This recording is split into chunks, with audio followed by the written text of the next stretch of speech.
Assalamualaikum warahmatullahi wabarakatuh. Halo anak-anak kelas 4. Apa kabar dengan kalian? Semoga kalian semua dalam keadaan sehat walafiat dan tetap semangat di dalam belajar. Kali ini kita akan belajar di tema 8 ya. Masih tema 8. Daerah tempat tinggalku, subtema 1 lingkungan tempat tinggalku. Pembelajaran 6. Baiklah, mari kita awali dengan membaca basmalah bersama-sama. Bismillahirrahmanirrahim. Tonton terus ya videonya agar kalian mendapatkan pemahaman dari apa yang disampaikan. Pembelajaran 6. Perhatikan apa yang disampaikan oleh Lani. Aku tinggal di Jakarta. Jakarta adalah ibu kota negara Republik Indonesia. Apa kamu tahu cerita rakyat dan lagu daerah yang berasal dari Jakarta? Ayo cari tahu. Lani merupakan keturunan Tionghoa. Lani dan keluarganya tinggal di Jakarta. Sebagai ibu kota negara, tentu lingkungan tempat tinggal Lani padat penduduknya. Sebagian besar warga yang tinggal di Jakarta berasal dari berbagai pulau di Indonesia. Mereka bekerja dan menetap di Jakarta. Selain penduduknya yang padat, di lingkungan tempat tinggal Lani juga terdapat gedung-gedung bertingkat. Gedung-gedung itu merupakan pusat pemerintahan dan pusat kegiatan penduduk, baik dalam bidang politik, ekonomi, sosial, maupun budaya. Ayo menulis anak-anak, bagaimana keadaan lingkungan tempat tinggalmu? Ceritakan secara tertulis. Nah, kalian bisa menulisnya di sini ya, sesuai dengan lingkungan tempat tinggal kalian. Pada tanggal 22 Juni mendatang, warga Jakarta akan memperingati Hari Ulang Tahun Jakarta. Sekolah Lani akan mengadakan perayaan dalam rangka ulang tahun tersebut. Lani dan teman-teman akan bermain peran dengan mengambil cerita rakyat Si Pitung. Nah, siapakah Si Pitung itu? Ya, Si Pitung adalah seorang pendekar berasal dari Betawi. Si Pitung hidup pada masa pemerintahan Belanda. Bagaimana cerita Si Pitung? Ayo membaca. Bacalah cerita berikut dengan nyaring. Nah, di sini ya ada cerita tentang Si Pitung. Suatu sore Si Pitung melihat kelakuan anak buah Babah Lim yang sewenang-wenang.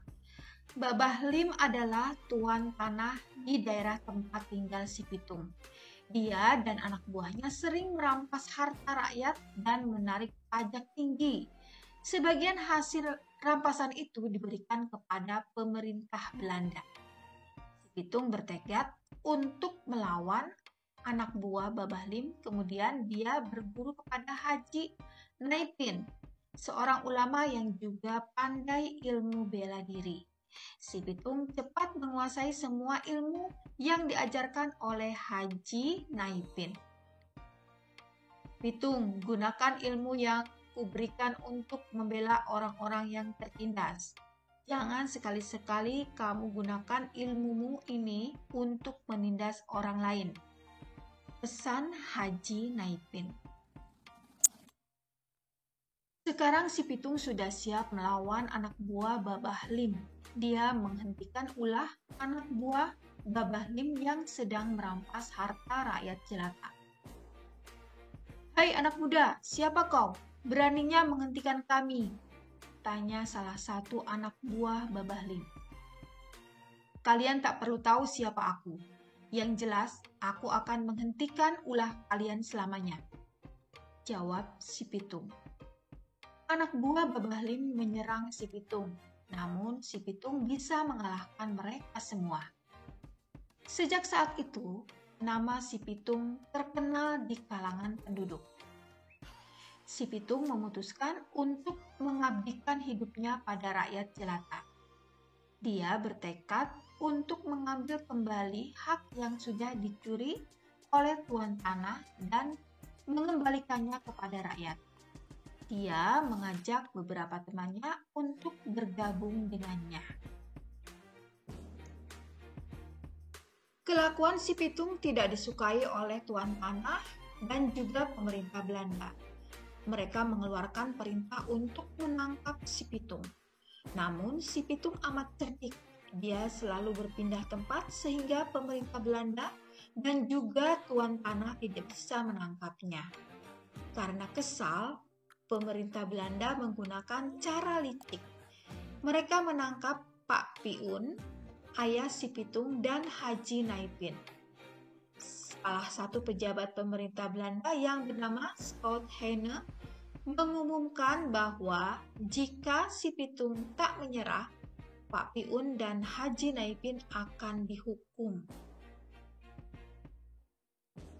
Si Pitung mendengar berita tentang penangkapan ayah dan gurunya itu, kemudian dia menghadap Schout Heine dan menyerahkan diri. Dia tak mau ayah dan gurunya menderita. Pitung, kau telah meresahkan banyak orang dengan kelakuanmu itu. Untuk itu, kau harus dihukum tembak, kata Schout Heine. Kau tidak keliru? Bukannya kau dan Tuan Tanah itu yang meresahkan banyak orang? Aku tidak takut dengan ancamanmu, jawab si Pitung. Schout Heine benar-benar melaksanakan ancamannya. Si Pitung dihukum tembak. Hidup si Pitung berakhir di ujung peluru. Namun, kisah kepahlawanannya tetap dikenang. Si Pitung, si pahlawan rakyat jelata. Ayo berlatih. Identifikasilah cerita si Pitung dengan menjawab soal-soal berikut.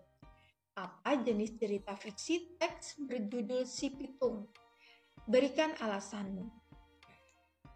Ya, cerita Si Pitung termasuk saga. Saga adalah kisah lama yang menceritakan kepahlawanan serta keberanian tokoh yang mengandung unsur-unsur sejarah. Sebutkan nama tokoh-tokoh dalam cerita tersebut. Ya, Si Pitung, Haji Naipan, Pak Piun, Babah Lim, anak buah Babah Lim, Schout Heine, rakyat. 3. Sebutkan tokoh utama dan tokoh tambahan pada cerita tersebut. Jelaskan.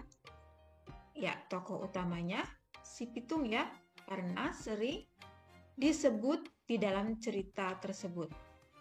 Nah, kemudian tokoh tambahannya Haji Naipin, Babah Lim, anak buah Babah Lim, Pak Piun, dan Schout Heine.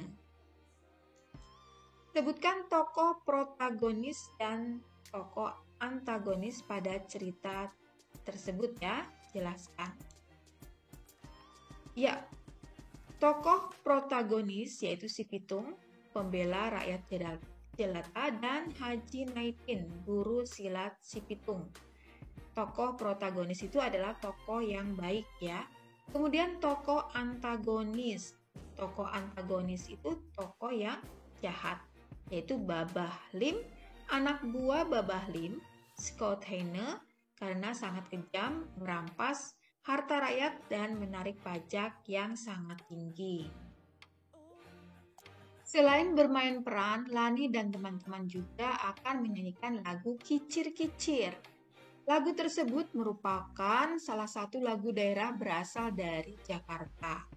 Lagu Kicir-Kicir sering dinyanyikan pada acara ulang tahun Kota Jakarta.